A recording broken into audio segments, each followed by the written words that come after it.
पाकिस्तान में 2 माह बाद कोरोना से सबसे ज्यादा हलाकतें, 24 घंटों में 95 अमवात, 38 कराची में हुई। खैबर पख्तूनख्वा में कोरोना से एक और फ्रंटलाइन हीरो जाँ बहक। मुल्क में 4720 अफराद कोरोना में मुब्तला। एक्टिव केसेस 79,837 हैं।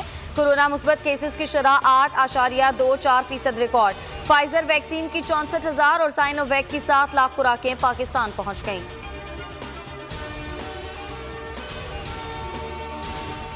वजीर आला सिंध की मेजबानी में NCOC का इजलास। सरबरा NCOC असद उमर और दीगर शरीक। कोरोना सूरत हाल पर ब्रीफिंग। बताया गया कि आज़ाद जम्मू कश्मीर में कोविड अरूज पर है। 67% केसेस कराची, हैदराबाद, लाहौर, इस्लामाबाद, रावलपिंडी और पेशावर से आ रहे हैं। कराची में शरह अमवात में भी इजाफा हुआ। शहर कायद में 31% आबादी की वैक्सीनेशन हो चुकी। लाहौर में वजीर आला पंजाब की मौजूदगी में सूबाई वजीर असद खोखर का भाई कातिल। सिक्योरिटी पर सवालिया निशान। मुबशिर खोखर की नमाज जनाजा अदा, मुकदमा दर्ज। असद खोखर की तकरीब हल्फ बर्दारी मुलतवी। मुलजिम नाजिम गिरफ्तार। इब्तदाई तफ्तीश में पुलिस को बताया कि वेटर की वर्दी पहनकर तकरीब में शरीक हुआ। सिक्योरिटी ने चेक नहीं किया। उस्मान बुजदार गाड़ी में बैठे तो आगे बढ़कर मुबशिर पर फायरिंग कर दी। कातिल भाई और चचा का बदला लेने के लिए किया।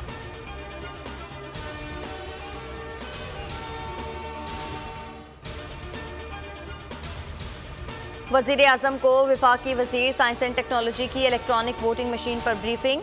वजीर साइंस शिबली फराज ने बताया कि मशीन का सॉफ्टवेयर आला मयार का बनाया गया है। इलेक्ट्रॉनिक वोटिंग मशीन को इंटरनेट की जरूरत नहीं।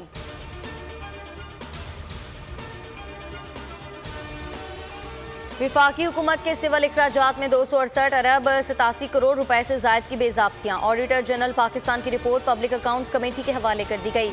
रिपोर्ट के मुताबिक विफाकी वजारतों, इदारों और महकमों में 404 अरब 62 करोड़ रुपए से जायद की माली बेज़ाब्तियां पाई गईं।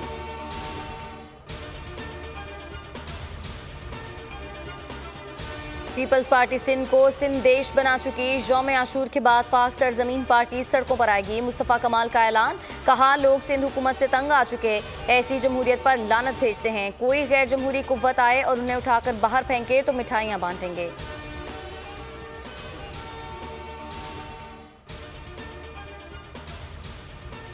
मुहर्रम के दौरान अमन अमान की सूरत हाल काबू में रखने के लिए बड़ा इकदाम। विफाकी काबीना ने 1 से 13 मुहर्रम तक विफाकी दारुल हुकूमत और मुल्क के दीगर शहरों में फौज तैनात करने की मंजूरी दे दी।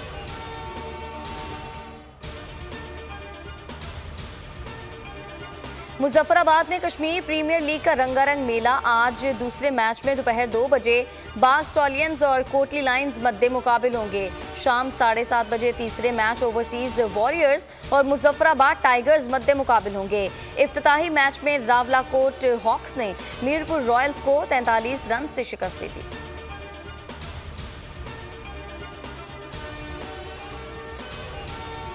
टोक्यो ओलंपिक्स में पाकिस्तान के तमगा जीतने की आखिरी उम्मीद। जैवलिन थ्रो का फाइनल राउंड आज शाम 4 बजे खेला जाएगा। कौमी एथलीट अरशद नदीम और भारत के नीरज चोपड़ा के दरमियान कड़ा मुकाबला मुतवक्के। पहले मरहले में तमाम 12 एथलीट्स 3-3 बार नेजा फेंकेंगे। आखिरी 4 एथलीट्स मेडल की दौड़ से आउट हो जाएंगे। टॉप 8 के दरमियान मजीद 3-3 बारियों का मुकाबला होगा। कौम अरशद नदीम की कामयाबी के लिए दुआ को।